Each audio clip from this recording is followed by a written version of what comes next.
Hello students. आज हम लोग सीखते हैं न्यूक्लियर स्पिन के बारे में।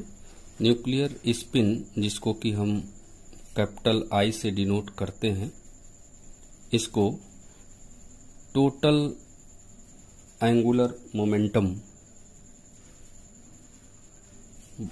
बोलते हैं। किसी भी न्यूक्लियस का जो टोटल एंगुलर मोमेंटम होता है उसको जो है हम उस न्यूक्लियस की न्यूक्लियर स्पिन बोलते हैं। इस टोटल एंगुलर मोमेंटम को हम total angular momentum quantum number J की सहायता से इसकी वैल्यू को डिनोट किया जाता है। और किसी भी न्यूक्लियस की न्यूक्लियर स्पिन को निकालने के लिए हम न्यूक्लियर सेल का सहारा लेते हैं, जो कि इस नीचे दिए गए फिगर में दिया हुआ न्यूक्लियर सेल मॉडल, उसमें जो जितनी भी अलाउड एनर्जी लेवल्स होती हैं उसको यहाँ पर रिप्रेजेंट किया गया है। और इन्हीं अलाउड एनर्जी लेवल्स में जिस तरह से एटम के अंदर इलेक्ट्रॉन डिफरेंट सेल, सब सेल, ऑर्बिटल्स एनर्जी लेवल्स में डिफरेंशिएट रहते हैं, उसी तरह से न्यूक्लियस के अंदर न्यूट्रॉन और प्रोटॉन न्यूक्लियंस भी डिफरेंट एनर्जी लेवल्स में फील करते हैं। तो इसमें जो एनर्जी लेवल्स होते हैं, क्वांटम मैकेनिकली ये सब डिराइव किया गया है, इस वीडियो में उतना डिटेल हम नहीं जा सकते। तो जो अलाउड एनर्जी लेवल्स हैं उनको यहाँ पर रिप्रेजेंट किया गया है। जैसे इसमें लेवल्स क्या हैं: 1s, 1p, 1d, 1f, 1g and so on other high energy levels. यहाँ 2s, 2p, these are the quantum energy states which are allowed, and in this energy states, for example in 1s we have given the value for 1s L is equal to 0, for 1s L is equal to 0, and जो nucleons हैं, neutron and proton, उनकी जो spin होती है वो plus minus half यहां भी ली जाती है, जैसा कि इलेक्ट्रॉन के केस में लिया जाता है।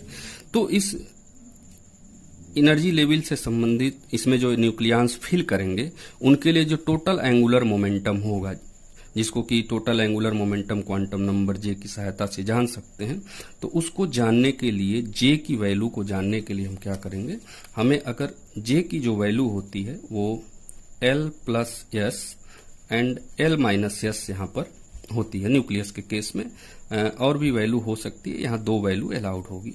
तो इस जे की वैल्यू को हम एल और एस की वैल्यू से जान सकते हैं। अब इसमें एल और एस की वैल्यू के लिए क्या करेंगे, ये बिल्कुल वैसे ही है जैसे कि इलेक्ट्रॉनों के लिए होता है। जैसे इलेक्ट्रॉनों के लिए स्मॉल एल जो वहां पर दिखाते हैं क्वांटम नंबर्स में, तो एल का मान अगर 0, 1, 2, 3 एंड 4 होता है, तो इसके लिए जो सब सेल यूज करते हैं वहां पर energy levels, sub energy levels, उसके लिए क्या यूज करते हैं, s, p, d, f, g and so on, ऐसे यूज करते हैं एटॉमिक में जो इलेक्ट्रॉन्स के लिए, इलेक्ट्रॉन्स की सब एनर्जी लेवल्स के लिए। ठीक उसी तरह से नोटेशंस जो है यहां पर भी लागू होता है। और ये तो यल हो गया, और यस की वैल्यू प्लस हाफ ले लेंगे और माइनस हाफ लेंगे, और इसकी सहायता से हम जे की वैल्यू को निकाल सकते हैं। तो यहां पर देखिए, अगर 1s लिया जाए तो इसके लिए क्या हो रहा है, L इज इक्वल टू 0 और S बराबर प्लस हाफ अगर ले लें तो L प्लस S बराबर कितना हो जाएगा, 0 और plus half, that will comes out to be 1/2। तो इस तरह से जो 1s एनर्जी लेवल है वो स्प्लिट कर जाती है स्पिन ऑर्बिट कपलिंग की वजह से। जे को स्पिन ऑर्बिट कपलिंग, तो स्पिन और ऑर्बिट दोनों जुड़ के टोटल एंगुलर मोमेंटम बना रहे हैं, तो इस वजह से दोनों को कपुल कर दिया जा रहा है। कपुल करेंगे तो 1s 1/2 एनर्जी लेवल्स में ये टूट जाएगा। तो वही एनर्जी लेवल्स को अगर हम जे के साथ लिखेंगे तो ये हो जाएगा 1s 1/2।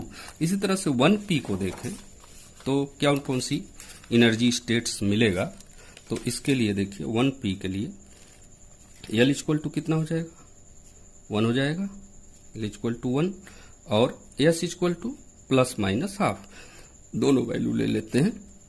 तो L प्लस S करेंगे तो कितना हो जाएगा, 1 plus 1/2 equal to 3/2, and L minus S करेंगे तो कितना हो जाएगा, 1 माइनस 1/2 इक्वल टू 1/2।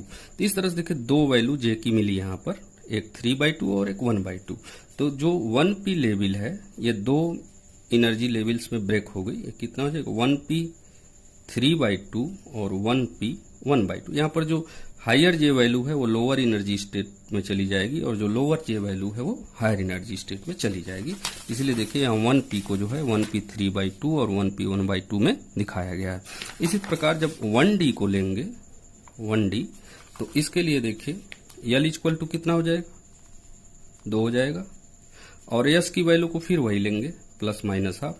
तो J की वैल्यू क्या हो जाएगी, J की वैल्यू L प्लस S कितना हो जाएगा, L प्लस हो जाएगा 2 प्लस हाफ, ये हो जाएगा 5/2 हो जाएगा और L माइनस S कितना हो जाएगा 2 माइनस हाफ और ये बराबर हो जाएगा 3/2 हो जाएगा।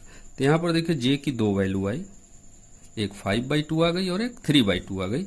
इसका सीधा सा मतलब हुआ कि 1D टर्म जो है 1D एनर्जी लेवल जो है वो 1D 5/2 लोअर एनर्जी स्टेट और 1D 3/2 हायर एनर्जी स्टेट में ब्रेक हो गया। तो यहाँ पर देखिए 1D को 2 में ब्रेक किया गया है, 1D 5/2 और 1D 3/2 में। और 2S है तो जैसे 1S हाफ में टूटा था 2S भी 2S हाफ में चला जाएगा, 2S हाफ में चेंज हो जाएगा। अब 1F को लें तो 1F के लिए भी L बराबर कितना हो जाएगा, 3 हो जाएगा, L बराबर 3 और S की वैल्यू वही लेंगे प्लस माइनस हाफ।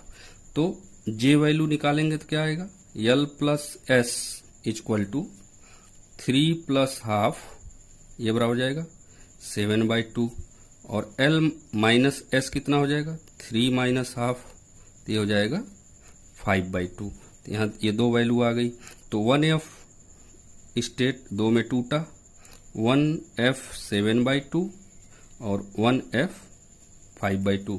तो देखिए 1F है 1F 7/2 1F 5/2।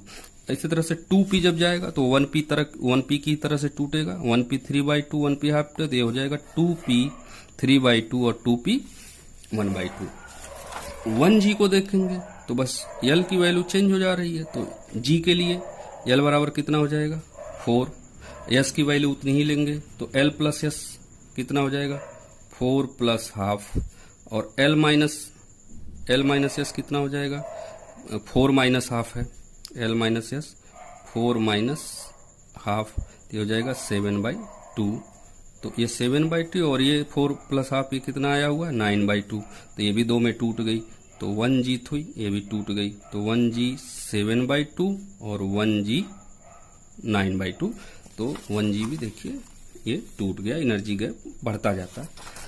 तो इस तरह से ये डिफरेंट एनर्जी लेवल्स हैं with after spin orbit coupling. अब इस एक एक लेवल में कितना न्यूक्लियस भर सकता है, इसके लिए हमें क्या निकालना पड़ेगा, इसके लिए हमें मल्टीप्लिसिटी निकालनी पड़ेगी, हर स्टेट की मल्टीप्लिसिटी हर स्टेट की। तो इसके लिए क्या होता है 2J प्लस 1 हो जाएगा, मल्टीप्लिसिटी इसका हो जाएगा। तो कितना आएगा 2J प्लस 1। अगर 1S हाफ है, सबसे नीचे वाली लेवल क्या है 1S हाफ है, तो इसके लिए 2 इंटू J बराबर कितना हाफ, 2 इंटू हाफ प्लस 1, तो ये कितना हो जाएगा 2 हो जाएगा। तो यहाँ देखिए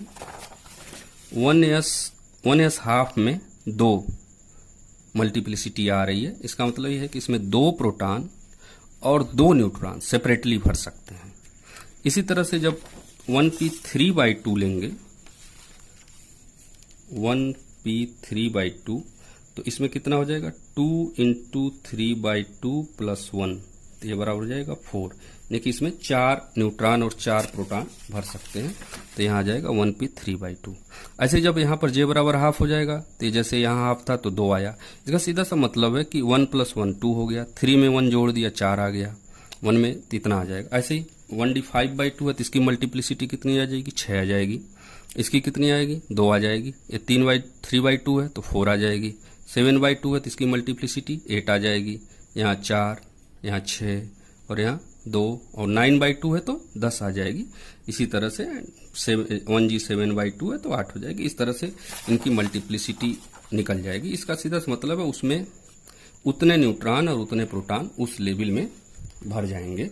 तो आइए हम लोग अब इसकी सहायता से हम लोग देखते हैं कि किसी न्यूक्लियस की न्यूक्लियर स्पिन को हम कैसे निकाल सकते हैं। तो सबसे छोटा जो एग्जाम्पल है उसमें हम प्रोटॉन का लेते हैं, 1H1 होता है, तो इसमें प्रोटॉन कितना हो जाएगा 1 और न्यूट्रॉन कितना हो जाएगा 0। तो प्रोटॉन को जब भरेंगे इसमें तो यहाँ 2 प्रोटॉन भर सकता है और 2 न्यूट्रॉन भर सकता है, लेकिन प्रोटॉन के केस इस 1H1 के केस में कितना, एक ही प्रोटॉन है, तो एक प्रोटॉन यहाँ भरेगा अपर स्पिन के साथ, तो इसकी स्पिन कितनी हो जाएगी, हाफ हो जाएगी। इस तरह से इसका जो न्यूक्लियर स्पिन होगा प्रोटॉन का, जो आई हो जाएगा वो कितना हो जाएगा, 1/2 हो जाएगा। इसी तरह से आइए अगर हम निकाल के चेक करें ड्यूटीरियम की या कार्बन 13 का निकालते हैं, C613, तो इसमें प्रोटॉन कितना है, प्रोटॉन 6 और न्यूट्रॉन 7 हो जाएगा। तो 6 प्रोटॉन को भर के चेक करते हैं पहले। तो 2 प्रोटॉन यहाँ भरेगा और 4 प्रोटॉन यहाँ भरेगा, तो जब 2 यहाँ भरेगा दोनों पेयर्ड हो जाएगा, ठीक है। और जब 4 यहाँ भरने जाएगा तो पहला दूसरा पेयर हो जाएगा, फिर पहला दूसरा मतलब यहाँ के लिए टोटल के लिए तीसरा चौथा, पहला दूसरा यहाँ भर गया प्रोटॉन, तीसरा चौथा प्रोटॉन पेयर हो जाएगा, फिर 5वां 6वां प्रोटॉन भी पेयर्ड हो जाएगा, अपर स्पिन डाउन स्पिन। तो सभी 6 प्रोटॉन क्या हो गए, पेयर्ड हो गए। तो उन प्रोटॉन की जो स्पिन हो गई टोटल वो कैंसिल हो गई। लेकिन जब न्यूट्रॉन इसमें फिल करेंगे तो कार्बन 13 और न्यूट्रॉन 7 हो गए हैं, तो 2 न्यूट्रॉन यहाँ पेयर्ड हो जाएगा, तीसरा चौथा पेयर्ड होगा, 5वां 6वां पेयर्ड हो जाएगा, और 7वां जो है 1p हाफ में जाएगा अपर स्पिन के साथ, और 1p हाफ में जाएगा तो इसका जो टोटल एंगुलर मोमेंटम है वो कितना है, हाफ है।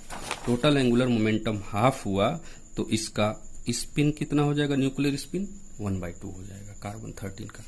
इसी तरह से अगर हम नाइट्रोजन का आप निकालिए, नाइट्रोजन 714, तो इसमें प्रोटॉन कितना होगा 7, न्यूट्रॉन कितना होगा 7, तो देखिए आई बराबर कितना होगा, तो 7 प्रोटॉन 7 न्यूट्रॉन अलग अलग भरेंगे, तो 2 4 6 यहां तक तो पेयर्ड हो जाएगा। 7वां इसमें जाएगा प्रोटॉन तो अपर स्पिन के साथ, तो जे की वैल्यू कितनी हो गई, हाफ, और न्यूट्रॉन भी भरेगा तो वो भी अपर स्पिन के साथ जाएगा तो उसकी भी हाफ हो गई, तो दोनों की स्पिन मिलके कितनी हो जाएगी, 1 हो जाएगी। तो इसके जो टोटल जे वैल्यू होगी 1 होगी, इसलिए इसकी स्पिन कितनी हो जाएगी, न्यूक्लियर स्पिन 1 हो जाएगी 7n14 की। इस तरह से अगर फास्फोरस का देखा जाए, फास्फोरस P1531, तो इसमें प्रोटॉन कितना होगा 15 और न्यूट्रॉन कितना होगा 16। तो एक चीज ये देखना, जब इवन नंबर आएगा, जब भी न्यूट्रॉन या प्रोटॉन इवन नंबर आएगा, तो चूंकि न्यूक्लियस एनर्जी स्टेट में ऐसे भर रहे हैं कि 1 2 पेयर, 3 4 पेयर, 5 6 पेयर, पेयरिंग होती जा रही है, इसलिए जब भी इवन नंबर में आएगा तो ये हमेशा पेयर्ड हो जाएंगे, तो इनकी वजह से न्यूक्लियर स्पिन नहीं आएगी।